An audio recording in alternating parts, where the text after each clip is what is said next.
Hello and welcome to Ryno's Orioles Report. Please like the video and subscribe to the channel. Well, Orioles ran into a bit of a buzzsaw in the Detroit Tigers. Yeah. I think last year, Manzolino even mentioned this yesterday's post-game, or maybe it was a pre-game, where when they played the Tigers last year, they missed Scooble both times. This time, not the case. They got Scooble both times, and yeah. Ugh, very disappointing outcome, but he's one of the best starting pitchers, if not the best starting pitchers in the league right now. Really needed to win some of the other games to have a chance to win the series, but he only won the middle game. The first game kind of got away from you a little bit. As you can see him on MasterSports.com. Let's get to that first game. Detroit Tigers 5, Baltimore Orioles 3. 12 hits by the Tigers. Holiday 2 hits. Rutschman Ofer with an RBI. Henderson 2 hits and an RBI. Laureano 1 hit and a walk. O'Hearn Ofer. O'Hearn up to this point was in about a mini slump. Somewhat disappointing, but getting some reinforcements. Jordan Westberg hitting an RBI. Yeah, Westberg's back. Wonderful. Kowser Ofer. Kobe Mayo Ofer as well. No. Ramon Arias pinch hitting late. Ofer. Weird to have Ramon Arias pinch hit for Kobe Mayo. Righty thing there. Somewhat disappointing. Mayo's not turning it on as much as we hoped. Excuse me. Cedric Mullins, Ofer. Yep, Cedric Mullins back, serving as DH. Not wanting to bring him back to the outfield just yet. Right, sure. I mean, I guess that makes sense. O'Hearn played right field instead of Mullins being in the outfield. Hamstring, sure, tricky. Well, I say it cost you in this game. There were 2 hits, 2 O'Hearn. Not directly at right field, and I wouldn't say right center. What would down closer to the line in right field that I believe either Laureano or Kowser, whoever you would prefer to be right field there, I say they get at least one of those. But O'Hearn, not an outfielder, not going to get as good a jump, not going to have the same kind of speed. I really don't like O'Hearn out there in the outfield. He's just not as good as others on your roster. But you didn't want to push Mullins too fast, which that just seems weird for me. If he's not ready to go play center field, or he's been playing center field for how many years now, then why did he come off the injured list?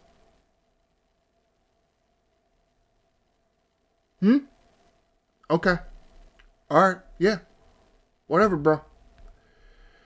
Henderson with a double, Holiday also with a double, Westberg home run. That's the way to get back to it. Holiday with another stolen base, 6th of the year. Cade Povich gets the start in this game. Yeah, not the greatest line, but again, one of those balls that falls in front of O'Hearn doesn't fall. Gets corralled by the outfielder. Much different outcome in this game. You see, was pitching fine. He had a 3-run inning here in the 5th. That's really what did him in. Povich goes 4 2/3 of an inning. Gives out 9 hits, 5 runs, 1 walk, 6 strikeouts. It's not great. Again, it could have been mitigated if you had better defense out behind him. But that's the way I feel.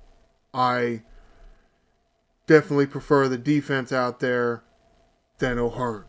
I get you want O'Hearn's bat in the lineup. That makes sense. Maybe. Don't put Mayo in there. If Mullins isn't ready to go play center field, O'Hearn should play first, and Mayo should have been out. Put somebody else in the outfield that's faster. Carlson. especially when Povich is out there. Because I feel like Povich needs a defensive support. Sure, does he need to run support? Yeah, absolutely. But you got Jackson Holiday leading up. You got Adley Rutschman. You got Gunnar Henderson. You got Ramon Laureano, who you put in the cleanup spot. You got Ryno Hearn in there. You got Jordan Westberg in there. You got Colton Cowser in there. What? That ain't enough? If that's not enough, you haven't constructed this roster correctly.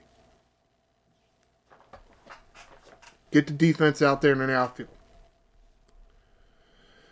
Sir Anthony Dominguez comes on to finish the 5th inning and pitch the full 6th inning. No hits, no runs, no walks, no strikeouts. Weird to no strikeouts, but zeros everywhere. So that's pretty good. Yanier Cano in for the 7th inning. Does give up a hit, but no runs, no walks, 3 strikeouts. Okay. It's Scott, right? Yes, it is Scott. And it is not Blewett, it is Bluette. However you like, boss. It's okay. Because I can't make any more puns about blowing it. Of course, maybe Mancelino blew it by putting O'Hearn in the outfield. Pitches the final 2 innings of this game, the 8th and the 9th. Does give up 2 hits, but no runs, no walks, no strikeouts. Well, that's pretty good. Really, I mean, just that one bad inning. Kind of a theme. Let's get to game 2. Detroit Tigers 1, Baltimore Orioles 10.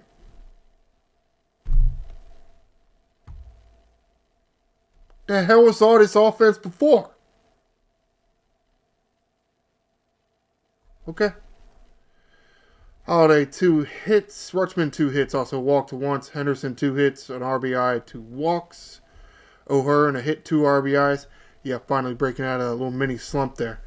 Westberg 2 hits, 3 RBIs, and a walk. Cowser 1 hit. Laureano 1 hit. Moved down further in the lineup. Westberg seems to be back in, comfortable at the plate. Mullins in there in center field now. 2 hits and an RBI. Arias 2 hits, 2 RBIs. So you had Cowser left, Laureano and right, Mullins in center. That's a defense. That's a defense. Mullins with 2, Rutschman and Westberg also doubles. Arias and Westberg with home runs. Yeah. It's like all your offense was in one game instead of spreading it out for the 3 games. All right. Arias, Henderson, and Holiday with stolen bases.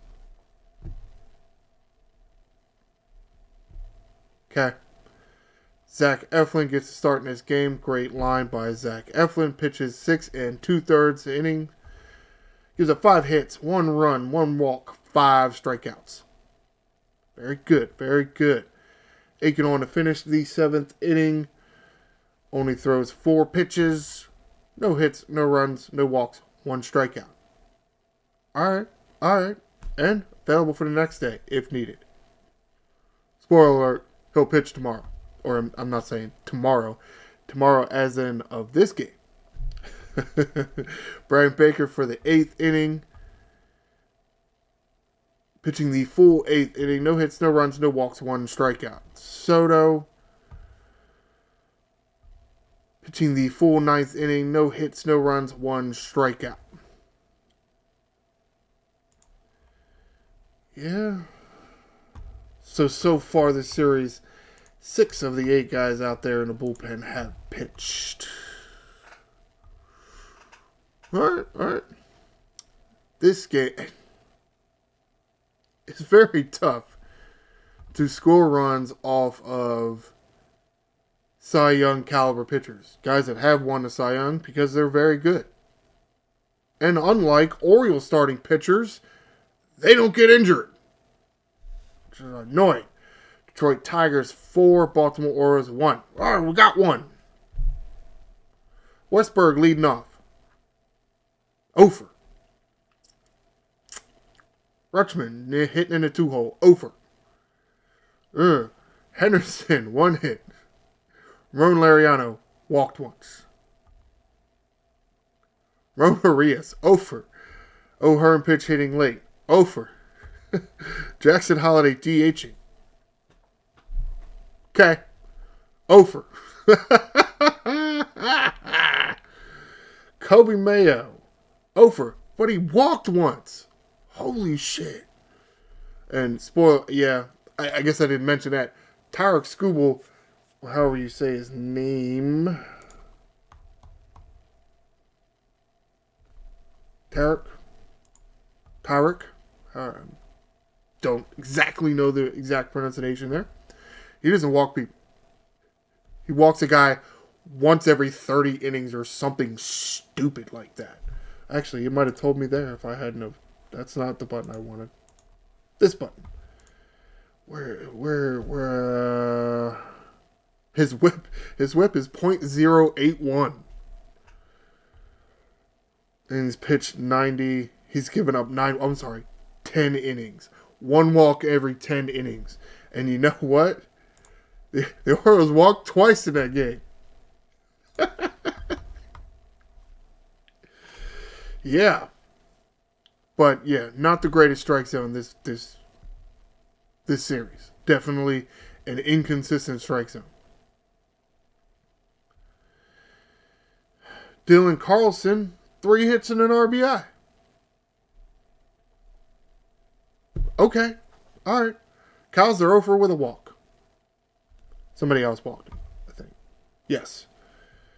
Canely walked a guy. Scuba walked 2. Yeah.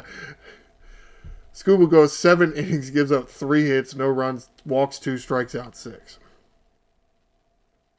Carlson with the only extra base hit, it was a home run. Keegan Aiken gets the start in this game.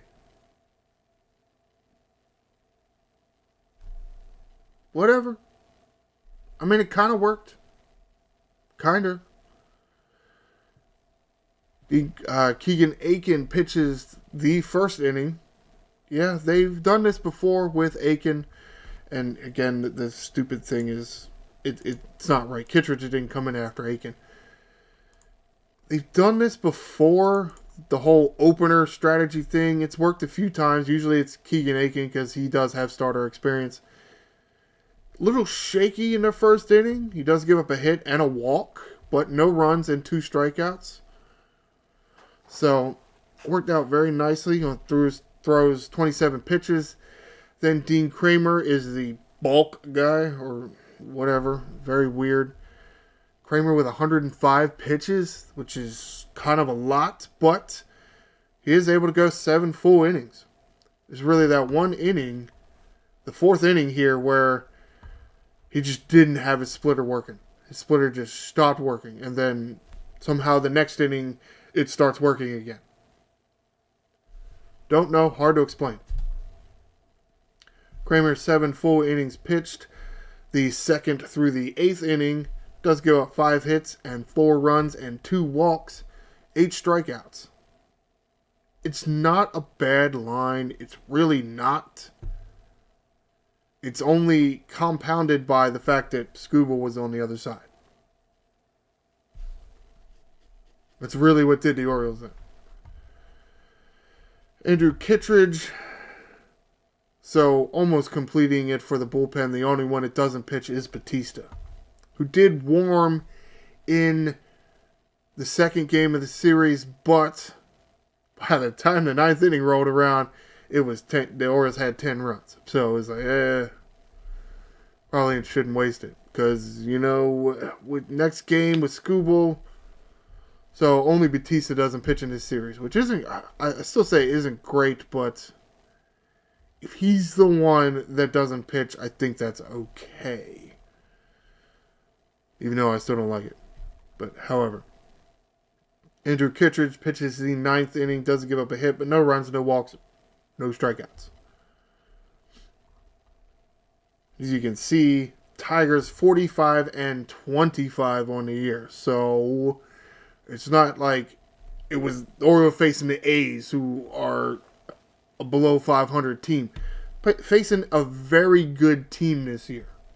So it's not terrible, especially because The first and the third games were really close. Well, maybe not really close, but they were close.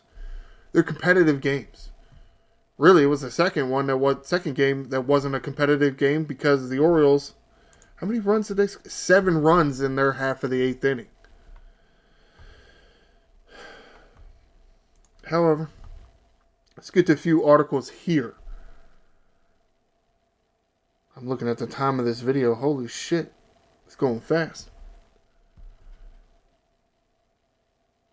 Hopefully I didn't miss anything. Yeah. Not a whole lot here for the articles. But there's a few things, and to a certain extent, really not that much information in them. Gary Sanchez, talking about Gary Sanchez, he's had, 3 home runs and a double in his rehab stint. He is nearing a return. No real timetable given. And to a certain extent, you really can't, he's hitting so many home runs. That's fantastic. AAA pitching, with all the injuries. All those pitchers down there in AAA right now are really AA pitchers. So, yeah. It's more good for a health standpoint since it was a wrist injury for Sanchez that he can manipulate the bat to the ball with enough power to hit a home run. To hit the ball a certain distance to be a home run. So that is good news. But again, timetable, don't know. Maverick Hanley is going to keep enjoying that. Maybe not. Maybe enjoying wasn't the right word. Oh, I'm sorry. An article written by Rock Kabatko. This article here written by Rock Kabatko as well. Talking about Grayson Rodriguez. Probably the best we're going to get for now. And it's not much. All it is, he's throwing. And we are, as Rock quotes Tony Mansolino, hopeful that Grayson Rodriguez pitches this season. Wow. We're not even sure that Grayson Rodriguez is going to pitch this season. You know how many times that has happened, that a pitcher misses this much time in the regular season, and it isn't because of a Tommy John injury. Weird. It's weird. Not sure what's going on with this guy. It's that lat issue and shoulder. What the hell was it? I don't even remember what the hell it was. It's more between the lat and the shoulder.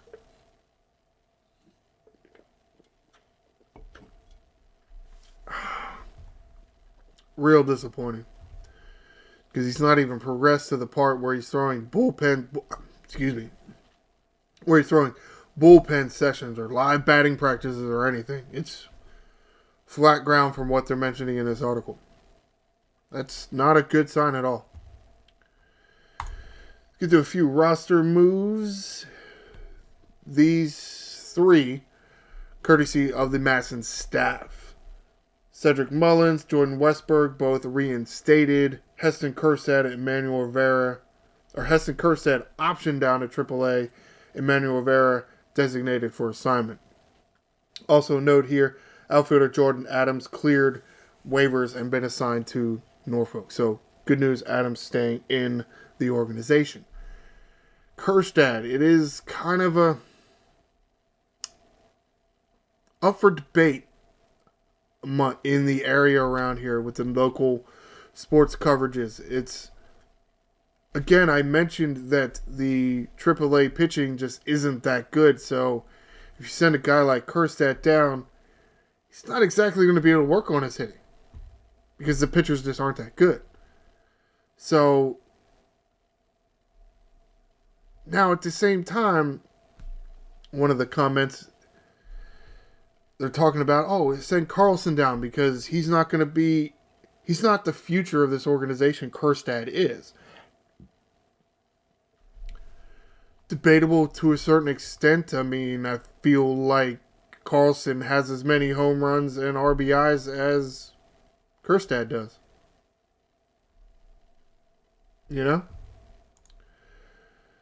Can we look that up? Can look that up here. mean, Carlson with 4 home runs and 12 RBIs. Okay. I'll find Kjerstad's numbers. Just search on the Google here. Stats. Well, shoot. According to this search result on Google, well, it's not telling me how many home runs. Let's go to MLB.com then. That's fine. Go away, whatever cookie thing that is. 4 home runs and 19 RBIs. 156 plate appearances. Where was Carlson? 80 plate appearances. 80 plate appearances? 156 plate appearances. Same number of home runs, but yes, Kjerstad does have a few more RBIs.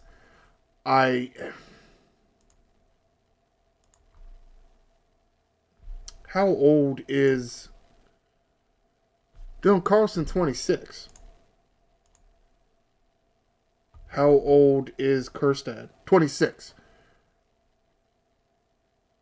Okay, so it's not an age thing, right? They're about the same age. Okay, maybe you wouldn't expect Carlson to have as much power as Kjerstad, but their performance shows otherwise. And Carlson doesn't hurt you defensively in the outfield. So the decision was obvious. Okay, you think Kjerstad's going to be that left-handed masher. That would be wonderful. I wish we would have something like that on this team, because we don't have enough left-handed guys that can hit home runs on this team. You got O'Hearn, you got Henderson. Now, Holiday and Cowser, maybe not mashers. But you look at the way O'Hearn hits, yeah, masher, okay. And Gunnar Henderson's attitude at the plate, that says masher. And again, Cowser and Holiday, they can hit home runs. You got Mullins there too. You're ridiculously left-handed heavy. You need another left-handed masher? Okay, whatever. I feel like it was the right move. Especially because he hurts you defensively. He does. Even the reason that they really want him out there in right field is because he's got a good arm. He has a very strong arm. Is it accurate? No, not really. So, he's even hurting you there. In retrieving the ball, and then what he does when he gets the ball.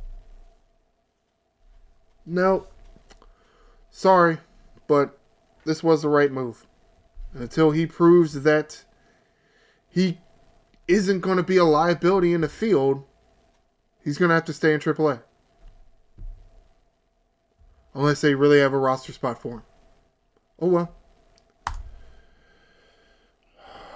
Other article here, I don't know if this is really an article, it's more like a press release, I guess. The roster move by the Masson staff here. Jorge Mateo's got to go on a 10-day injured list due to elbow inflammation. And it is a result of the collision between Mateo and Kjerstad in the outfield. Now that's what happens when you put 2 inexperienced guys in the outfield near each other. You did that. You did that. You put Kjerstad out in the outfield too much and he got exposed. And yeah, probably took it to the plate too much. And probably to a certain extent, what else was wrong with Kjerstad? Well, he got hit in the head last year and y'all didn't really do nothing about it. He's gotten plunked twice this year already. In my opinion, he stands way off the plate. So, it's not like he gets hit because he crowds the plate. Okay, is it the inaccuracy? Sure, maybe that's the inaccuracy of the pitchers. I think they're going inside to challenge him. And if they miss a little bit and hit him, they don't really care. Which is, it's part of the game. Though to a certain extent, I think maybe his boys need to get his back. But, however, The play we're talking about here is Mateo was in center, Kjerstad was in right. There was a ball hit. Was it a righty that hit it? And he hit it to right field, and it was tailing towards Kjerstad, actually. Shit. Go away. Damn it. Sorry about that. I don't like silence on my phone because then I forget to take it off silence, and then I never hear it. Oh well. Ball's tailing. Yeah, if the center fielder can get to it, it's his ball. He is the captain of the outfield. You just have to relinquish your pursuit of the baseball. At the same time, talking about, oh, well, it's tailing towards Kjerstad. It's a much easier play for him. Should Mateo have just yielded to him? Would Mullins have yielded? Tough to say. But both of them, with their arms stretched up, with glove hand, collided. And they didn't really collide with their body. Their arms collided. Their elbows collided. And that's why the elbow information, they're saying. The collision, the elbow-to-elbow collision, something of that nature, is what's ailing Jorge Mateo here. And yeah,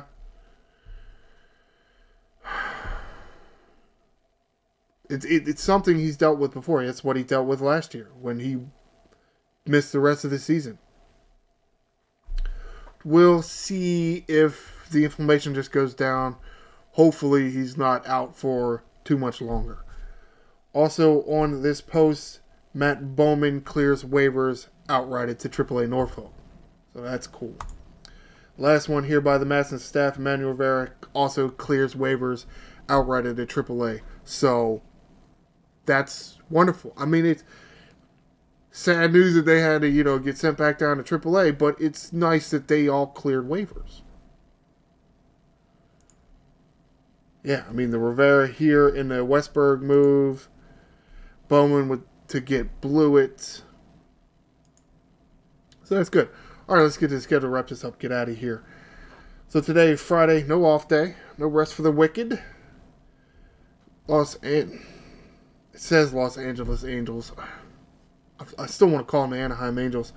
Coming into town to play a 3-game set at Camden Yards. Friday, tonight's game scheduled 7:05. Saturday's game scheduled 4:05. Sunday's game scheduled 1:35. And no off day. Monday, yeah, in a long stretch with no off day. And it's just, to a certain extent, it's why Dean Kramer really had a nice performance last night, because he was able to go 7 innings. Even though he gave up all those runs, he was able to get out of it and right the ship, so to speak. So that's going to do it for this edition of Ryno's Orioles Report. Please stay tuned for Monday, and I will discuss the series between the Anaheim Angels and the Baltimore Orioles. Please like the video and subscribe to the channel. I'm the Angry Ryno, and this is Birdland.